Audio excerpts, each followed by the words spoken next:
Assalamualaikum warahmatullahi wabarakatuh.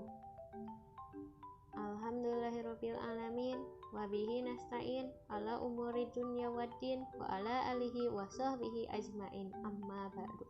Puji dan syukur marilah kita panjatkan kepada Allah Subhanahu wa taala atas rahmat dan hidayahnya.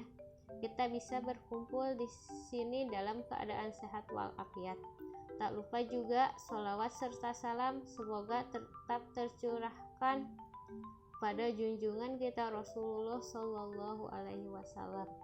Yang terhormat kepada Ibu Dr. Hajah Tati Herianti MPD dan Ibu Rina Indriani SPD MPD sebagai dosen pengampu mata kuliah Telaah Kurikulum Perencanaan Pembelajaran SD. Perkenalkan, nama saya Lutfiani Salapiah, NPM 1850606149 sebagai moderator.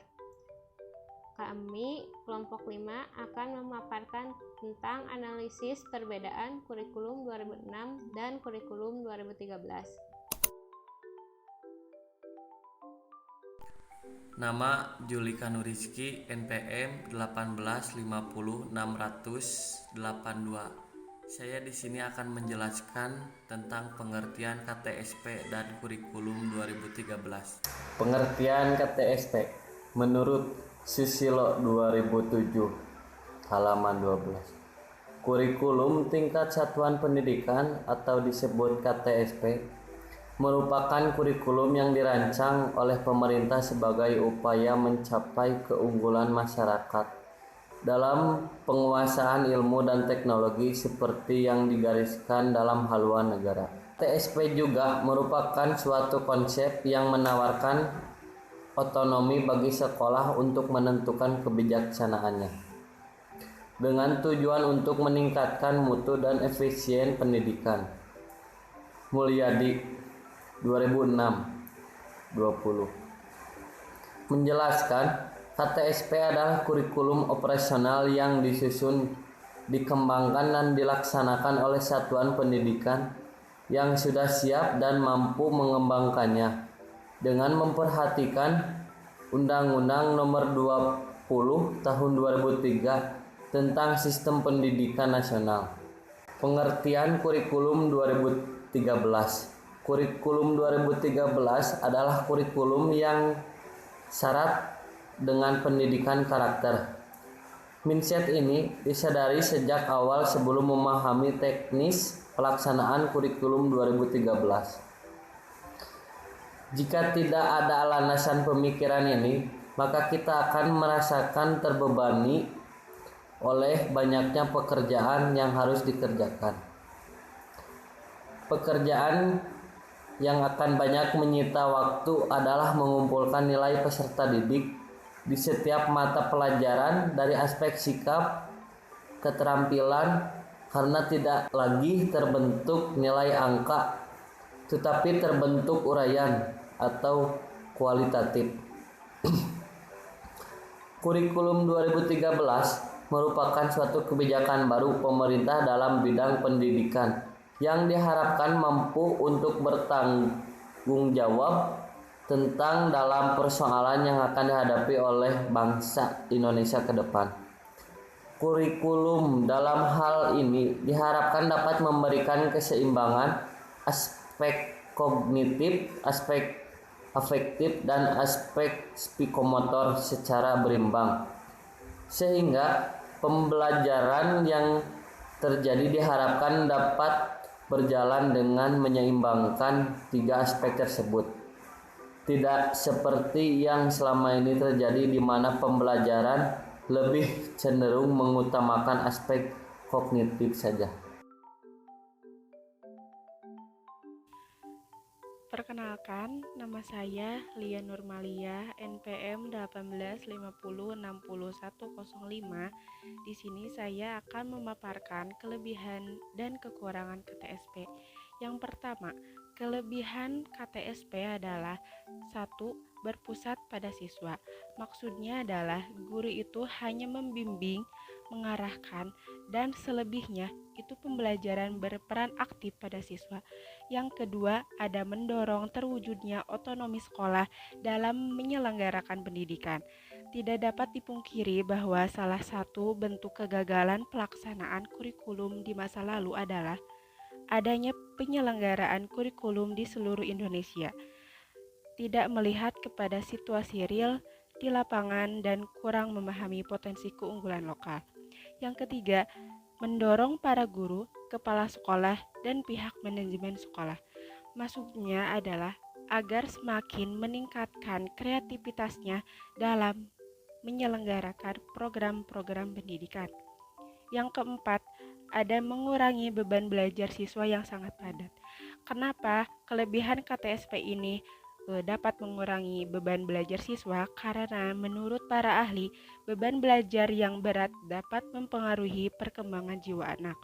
Yang kelima, guru sebagai pengajar, pembimbing, pelatih, dan pengembangan kurikulum. Yang keenam, ada menggunakan berbagai sumber belajar. Yang ketujuh, pembelajaran yang dilakukan mendorong terjadinya kerjasama antara sekolah, masyarakat, dan dunia kerja. Yang kedelapan ada evaluasi berbagai kelas yang menekankan pada proses dan hasil belajar siswa. Selanjutnya ada kekurangan KTSP. Setiap kurikulum yang diberlakukan di Indonesia di samping memiliki kelebihan juga memiliki kekurangan. Yang pertama, kurangnya sumber daya manusia yang diharapkan mampu menjabarkan KTSP. Pola penerapan KTSP atau kurikulum 2006 terbentur pada masih minimnya kualitas guru dan sekolah. Sebagian besar guru belum bisa diharapkan memberikan kontribusi pemikiran dan ide-ide kreatif untuk menjabarkan paduan 9 kurikulum itu, baik di atas kertas maupun di depan kelas. Selain disebabkan oleh rendahnya kualifikasi, juga disebabkan pola kurikulum lama yang terlanjur mengekang kreativitas guru. Yang kedua, kurangnya ketersediaan sarana dan prasarana yang mendukung KTSP. Maksudnya, ketersediaan sarana dan prasarana yang lengkap dan representatif merupakan salah satu syarat paling urgent bagi pelaksanaan KTSP. Sementara kondisi di lapangan menunjukkan masih banyak satuan pendidikan yang minim alat peraga, laboratorium, serta fasilitas penunjang yang menjadi syarat utama pemberlakuan KTSP. Yang ketiga, masih banyaknya guru yang belum memahami KTSP secara komprehensif, baik konsepnya, menyusunnya, maupun prakteknya di lapangan. Masih rendahnya kuantitas guru yang diharapkan mampu memahami dan menguasai KTSP dapat disebabkan karena pelaksanaan sosialisasi masih belum terlaksana secara menyeluruh. Jika tahapan sosialisasi tidak dapat tercapai secara menyeluruh, maka pemberlakuan KTSP secara nasional yang targetnya hendak dicapai paling lambat tahun 2009 tidak memungkinkan untuk dapat dicapai. Yang keempat, penerapan KTSP yang merekomendasikan pengurangan jam pelajaran akan berkurang pada pendapatan guru. Penerapan kurikulum tingkat 11 satuan pendidikan KTSP akan menambah persoalan di dunia pendidikan. Selain menghadapi ketidaksiapan sekolah berganti kurikulum, KTSP juga mengancam pendapatan para guru. Sebagaimana diketahui, rekomendasi BSNP terkait perlakuannya, KTSP tersebut berimplikasi pada pengurangan jumlah jam mengajar. Hal ini berdampak pada kekurangannya jumlah jam mengajar para guru. Akibatnya, guru terancam tidak memperoleh tunjangan profesi.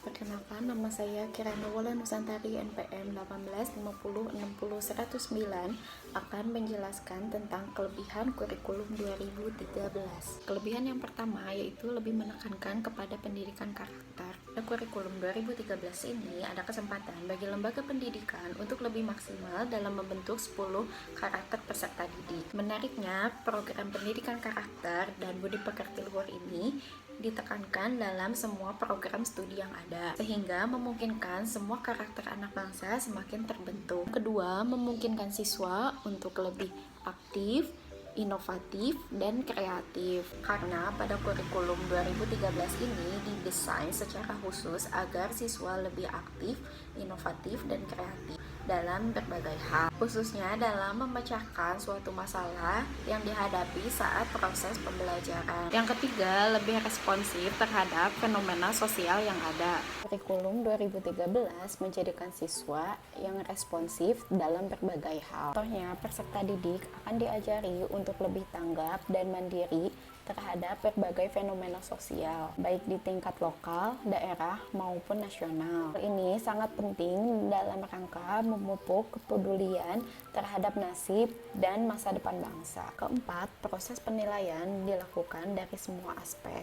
Kurikulum 2013 ini melakukan penilaian secara komprehensif. Pada kurikulum sebelumnya, penilaian dilakukan hanya secara intelektual saja, namun pada penilaian kurikulum 2013 ini dilakukan dengan cara aspek yang lainnya, diantaranya kecerdasan, sikap, karakter, sosial, maupun religius. Kelima, lembaga memperoleh pendampingan dari pusat, hingga konsepnya pun lebih mudah dan memungkinkan adanya koordinasi dari pusat. Pihak pusat pun akan memberikan arahan secara langsung kepada lembaga. Yang keenam, mendorong guru untuk semakin kreatif. Sebagai fasilitator pembelajaran kurikulum 2013 ini juga mendorong guru agar semakin kreatif dalam memberikan pengajaran kepada para siswa, di mana inovasi dan keahlian guru diperlukan agar materi bisa tersampaikan kepada siswa dengan baik dan mudah dipahami. Yang ketujuh, penyediaan fasilitas belajar semakin efisien. Dengan adanya kurikulum 2013 ini, sekolah tidak usah repot untuk mencari buku belajar yang akan dipakai untuk siswa, karena semua akan menyesuaikan dengan pusat. Selain memiliki kelebihan, kurikulum 2013 pun memiliki banyak sekali kekurangan. Antara lain, yang pertama, guru tidak dilibatkan dalam proses pembuatan kurikulum 2013. Sementara guru merupakan pihak yang berinteraksi langsung dengan murid. Alangkah lebih baiknya guru dilibatkan dalam proses pembuatan kurikulum 2013. Demikian pun hasilnya akan sesuai dengan kondisi di lapangan. Yang kedua, masih banyak KBM yang dilaksanakan secara konvensional. Sedangkan KBM yang bersifat konvensional sekarang sudah tidak digunakan dalam kurikulum 2013. Kurikulum 2013 hendaknya menggunakan metode dan bahan ajar yang baru, yang inovatif seiring berkembangnya zaman. Yang ketiga, banyaknya guru yang belum memiliki kesiapan mental. Sebenarnya masih banyak sekali guru yang belum siap mental untuk menghadapi kurikulum baru ini. Salah satunya adalah kurangnya kompetensi dan kapasitas guru dalam memberikan pengajaran, sehingga capaian kurikulum ini pun jadi terhambat. Yang keempat, guru banyak salah paham sehingga kurang memberikan penjelasan dalam proses pembelajaran. Karena banyaknya guru kurang tepat dalam memahami kurikulum ini, sehingga guru kurang memberikan penjelasan materi karena fokus dengan konsep pembelajaran yang mandiri dan aktif dalam pembelajaran kurikulum 2013. Yang kelima, guru kurang aktif dalam menyusun RPP. Masih banyak guru yang belum kreatif dalam pembuatan RPP, padahal RPP sangat mempengaruhi hasil dari proses pembelajaran. Semakin baik RPP yang dibuat, maka hasil pembelajaran pun akan semakin maksimal. Yang keenam, materi yang wajib dikuasai oleh siswa terlalu banyak. Karena terlalu banyak materi yang diberikan sehingga berdampak kepada tertinggalnya siswa yang berkemampuan rendah. Yang ketujuh, sekolah kurang mandiri dalam menyikapi kurikulum yang ada. Jika pada kurikulum sebelumnya sekolah sangat independen dalam menentukan kurikulum sendiri, maka pada kurikulum 2013 ini semua materi ajar dan kurikulumnya harus mengikuti pusat. Hal ini yang menyebabkan sekolah kurang aktif membentuk ciri khas lembaga. Assalamualaikum warahmatullahi wabarakatuh. Perkenalkan, nama saya Eva Sabitriani, NPM 185060115 dari kelas 6C. Di sini saya akan menjelaskan perbedaan antara kurikulum 2013 dengan KTSP. Di sini ada 9 perbedaan. Yang pertama, kurikulum 2013 mempunyai standar kompetensi lulusan ditentukan terlebih dahulu melalui Permendikbud nomor 54 tahun 2013. Setelah itu baru ditentukan standar isi yang berbentuk kerangka dasar kurikulum yang dituangkan dalam Permendikbud nomor 67, nomor 68, 69, dan 70 tahun 2013. Sedangkan KTSP, standar isi ditentukan terlebih dahulu melalui Permendikmas nomor 22 tahun 2006. Setelah itu ditentukan SKL atau standar kompetensi lulusan melalui Permendiknas nomor 23 tahun 2006. Yang kedua, kurikulum 2013, aspek kompetensi lulusan ada keseimbangan soft skill dan hard skill yang menjadi aspek kompetensi sikap, keterampilan, dan pengetahuan, sedangkan KTSP lebih menekankan pada aspek pengetahuan. Yang ketiga, di jenjang SD, tematik terpadu untuk kelas 1 sampai kelas 6, sedangkan KTSP di jenjang SD tematik terpadu untuk kelas 1 sampai kelas 3.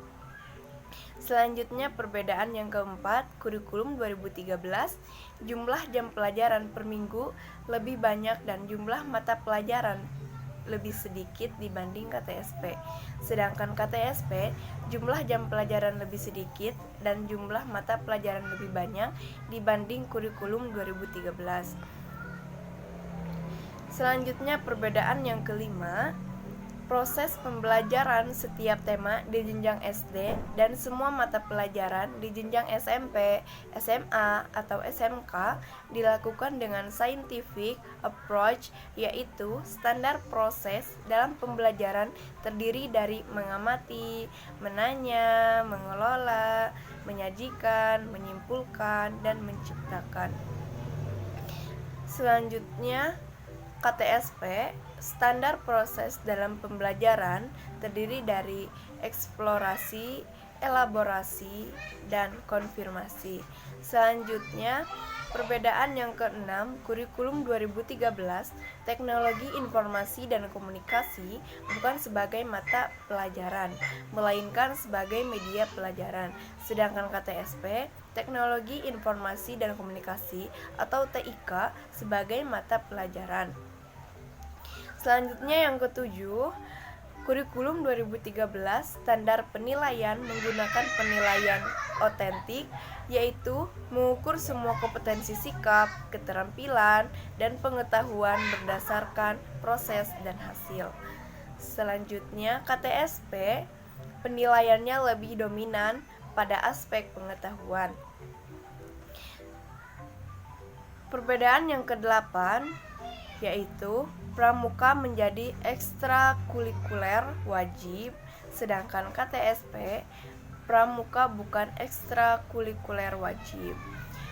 Selanjutnya perbedaan yang terakhir, kurikulum 2013, BK atau bimbingan konseling lebih menekankan mengembangkan potensi siswa, sedangkan KTSP, BK atau bimbingan konseling lebih pada menyelesaikan masalah siswa. Saya Nadia Izli dengan NPM 185060126 akan menjelaskan mengenai perbedaan pada standar isi KTSP dengan standar isi pada kurikulum 2013. Yang pertama yaitu standar isi pada KTSP. Standar isi pada KTSP ini dibagi menjadi dua komponen. Yang pertama itu standar kompetensi, yang dimana untuk tiap jenjang mata pelajaran itu berbeda-beda. Yang kedua, kompetensi dasar, yaitu kemampuan untuk mencapai standar kompetensi yang diperoleh oleh siswa dalam proses pembelajaran.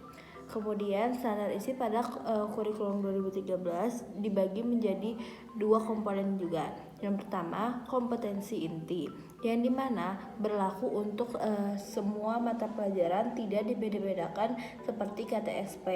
Yang kedua, kompetensi dasar, yaitu kemampuan untuk mencapai kompetensi inti yang diperoleh oleh peserta didik dalam proses pembelajaran.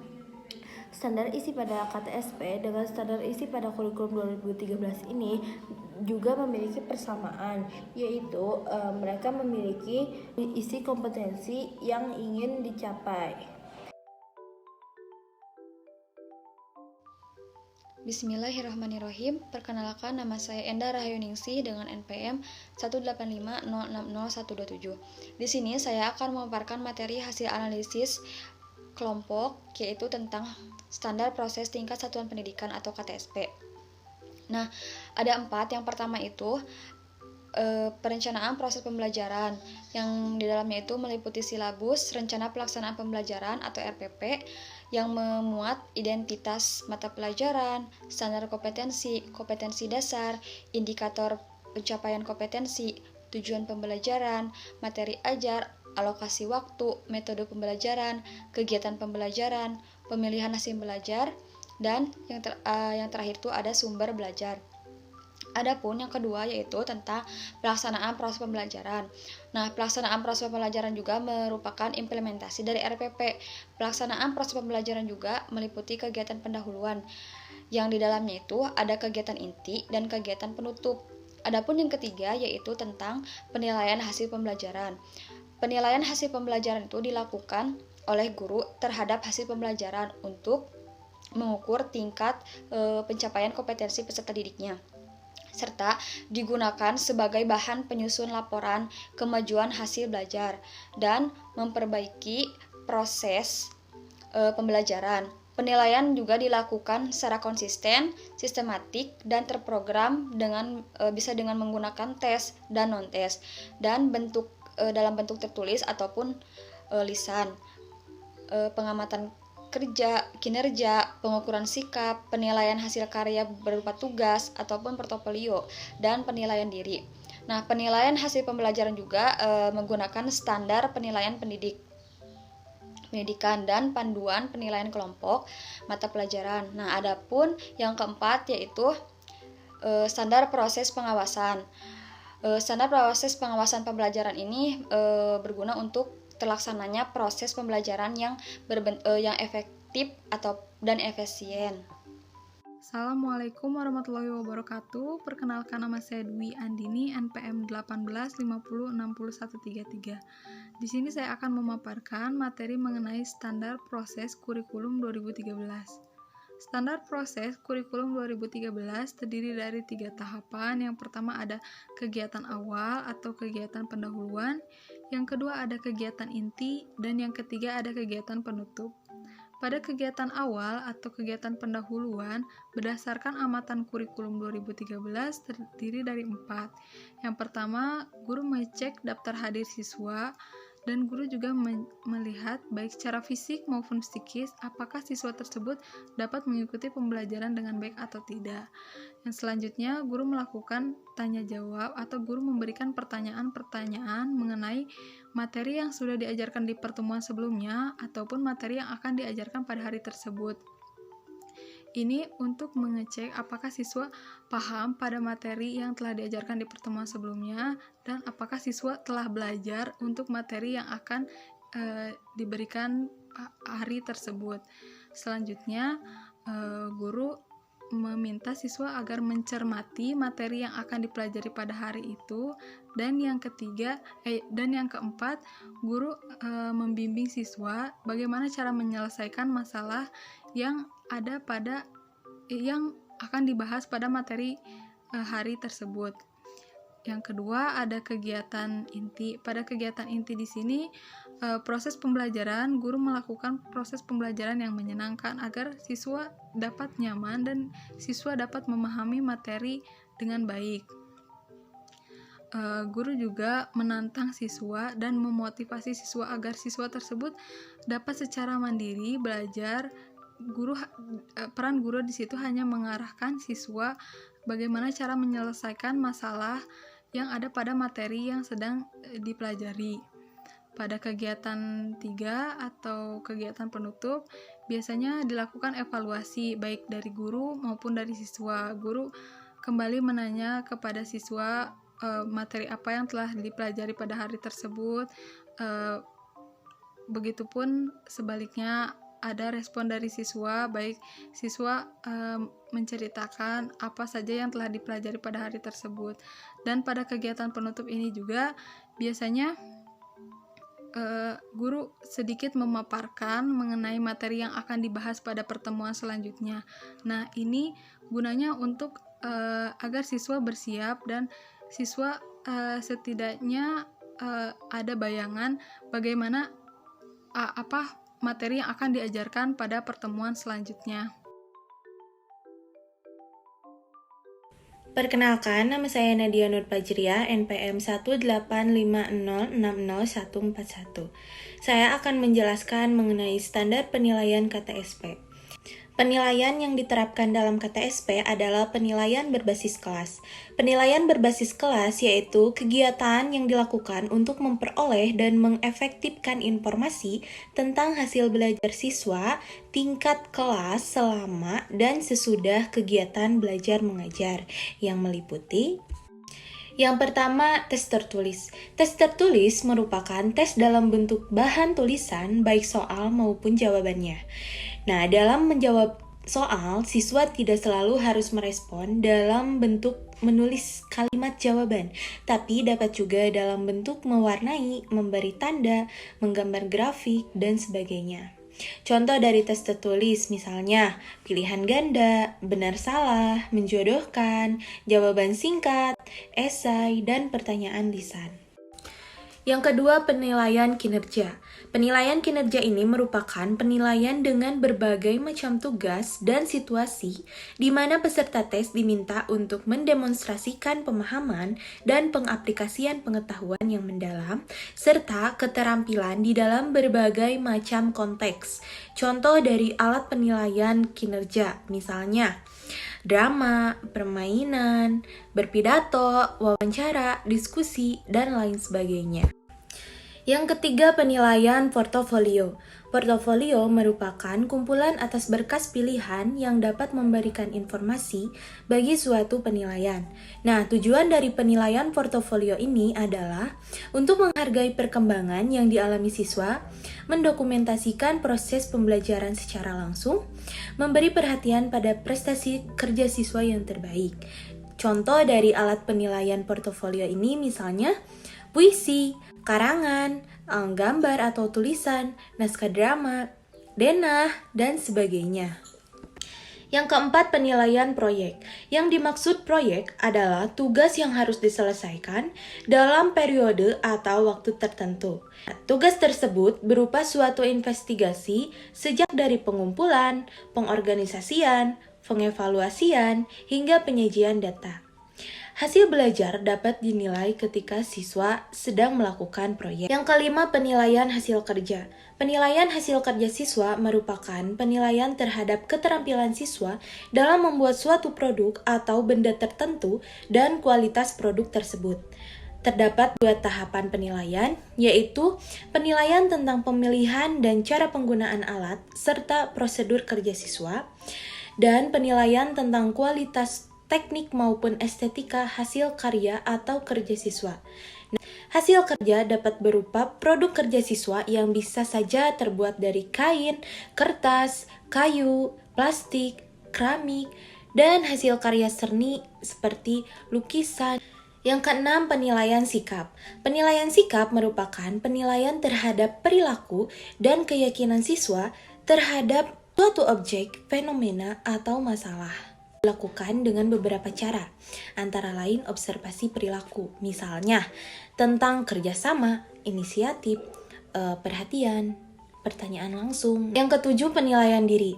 Penilaian diri di tingkat kelas adalah penilaian yang dilakukan sendiri oleh guru atau siswa yang bersangkutan untuk kepentingan pengelolaan kegiatan belajar mengajar di tingkat kelas. Penerapan konsep penilaian diri ini adalah sejalan dengan penerapan kurikulum berbasis kompetensi yang menerapkan penilaian berbasis kelas.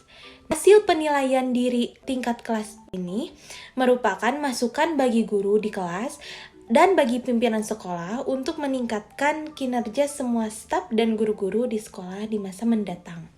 Assalamualaikum warahmatullahi wabarakatuh. Nama saya Rahmatika dengan NPM 1850601148. Di sini saya akan menjelaskan tentang standar penilaian kurikulum 2013. Ketentuan pokok tentang teknik dan instrumen yang digunakan untuk penilaian kompetensi pada Permendikbud nomor 66 tahun 2013 ada 3, yaitu teknik dan instrumen penilaian kompetensi sikap, teknik dan instrumen penilaian kompetensi pengetahuan, teknik dan instrumen penilaian kompetensi keterampilan. Sikap yang perlu dinilai pada Permendikbud nomor 66 tahun 2013 tentang standar penilaian pendidikan yaitu sikap spiritual dengan terkait pembentukan peserta didik yang beriman dan bertakwa. Dan yang kedua itu sikap sosial yang terkait pembentukan peserta didik yang berakhlak mulia, mandiri, demokratis, dan bertanggung jawab. Standar penilaian kurikulum 2013 sendiri menekankan pada beberapa aspek seperti aspek kognitif, afektif, dan aspek psikomotorik melalui penilaian berbasis tes dan portofolio. Sekian pemaparan hasil diskusi kelompok 5. Mohon maaf bila ada kesalahan. Wabillahi taufiq wal hidayah. Wassalamualaikum warahmatullahi wabarakatuh.